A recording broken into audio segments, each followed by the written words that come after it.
Hello बच्चों, कैसे हो आप। आज हम कक्षा 5 पर्यावरण अध्ययन की वर्कशीट हल करेंगे। सप्ताह 5 अध्याय बीज बीज बीज। तो चलिए वर्कशीट हल करते हैं। प्रश्न 1, बॉक्स में दिए गए शब्दों में से सही शब्द चुनकर रिक्त स्थान को भरिए। बच्चों, आप देख सकते हैं कि यहाँ पर कुछ शब्द दिए गए हैं। हवा, मसाले, बीज, दक्षिण अमेरिका। आपको सही शब्द को रिक्त स्थान में भरना है। क करते हैं, भारत में मिर्च डैश से आने वाले व्यापारियों द्वारा लाई गई थी, तो यहाँ लिखेंगे दक्षिण अमेरिका। ख, डैश की मदद से बीज एक स्थान से दूसरे स्थान तक उड़ सकते हैं, तो यहाँ लिखेंगे हवा।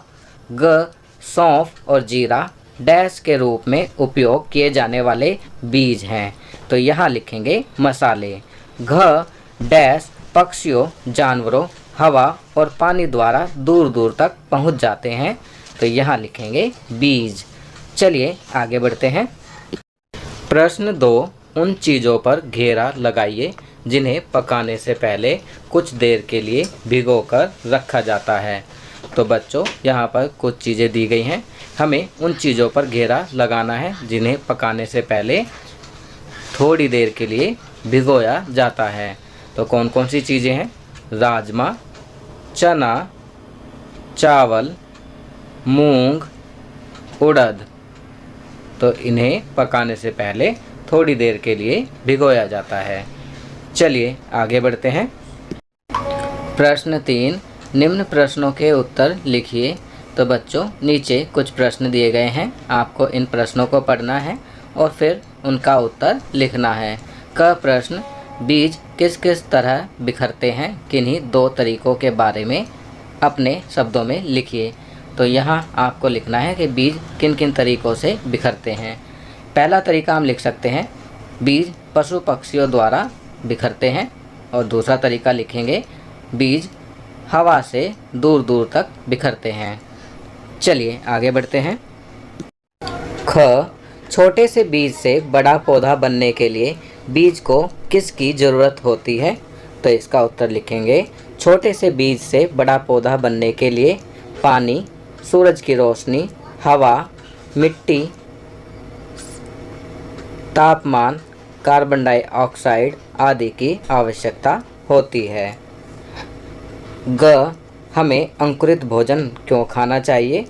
तो इसका उत्तर लिखेंगे, अंकुरित भोजन में सामान्य भोजन की तुलना में अधिक मात्रा में पोषक तत्व होते हैं। चलिए आगे बढ़ते हैं। घ, कौन सा पौधा कीड़े मकोड़ों का शिकार करता है और उन्हें खाता है?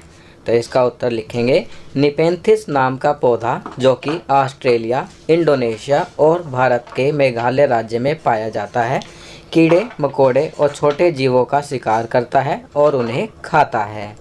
चलिए आगे बढ़ते हैं।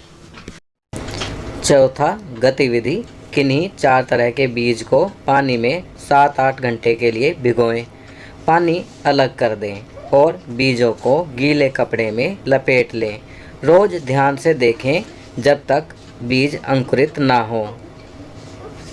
अब निम्न तालिका को पूरा करें। आपको नीचे तालिका में बीज का नाम लिखना है और उसके बाद अंकुरित होने में लगा समय। तो बच्चों, आप 4 तरह के बीज लेंगे, उन्हें 7-8 घंटे के लिए पानी में भिगोएंगे, उसके बाद उन्हें गीले कपड़े में लपेट कर रख देंगे और रोज़ाना ध्यान से देखेंगे। उसके बाद तालिका में बीजों के नाम लिखेंगे और उन बीजों को अंकुरित होने में लगने वाले समय को लिखेंगे। तो यह कार्य आप स्वयं करेंगे। आपकी सुविधा के लिए मैंने यहाँ पर तालिका भर दी है। जैसे चना, अंकुरित होने में लगा समय 2 से 3 दिन, मूंग, अंकुरित होने में लगा समय 10 से 12 घंटे, राजमा, अंकुरित होने में लगा समय 4 दिन, लोबिया, अंकुरित होने में लगा समय 2 से 3 दिन।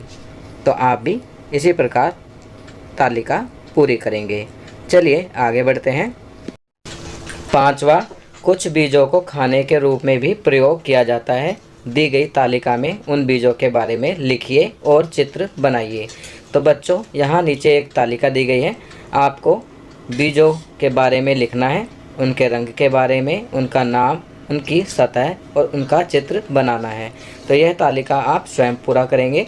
आपकी सुविधा के लिए मैं यहाँ लिख रहा हूँ। जैसे उदाहरण के लिए यहाँ पर पहला दिया गया है, बीज का प्रकार अनाज के रूप में, बीज का नाम चना, रंग भूरा, ऊपरी सतह खुरदरी और यहाँ चने का चित्र बनाया गया है। दूसरा, मसाले के रूप में बीज का नाम लिखेंगे जीरा, रंग सलेटी, ऊपरी सतह खुरदरा और चित्र बना देंगे।